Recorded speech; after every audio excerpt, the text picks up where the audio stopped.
rata, dili nato malikayan nga mahimong tanghuyang.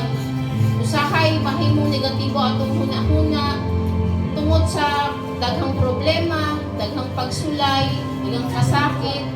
Usahay marag kulang ba, marag taphaw ang pagtuo. Mo nang kita mahimong luya diha sa pagtuo sa Ginoo. Pero kung ikaw di ay naidakong pagtuo, lalo imong pagtuo sa Ginoo, wala dai imposible. Kung imong isalig kaniya ang tanang sulod, tanang problema nimo sa imong kinabuhi, tanang pagsulay, makaya ra gud di ay. Basta ihangad ra nimo kaniya ang tanan kay siya galantaw ra gud. Wala dili man tahatagan sa Ginoo ang pagsulay nga dili nato kaya. Kana gihatag niya ka nato kay gihimo ra niyang lig-on. Amen.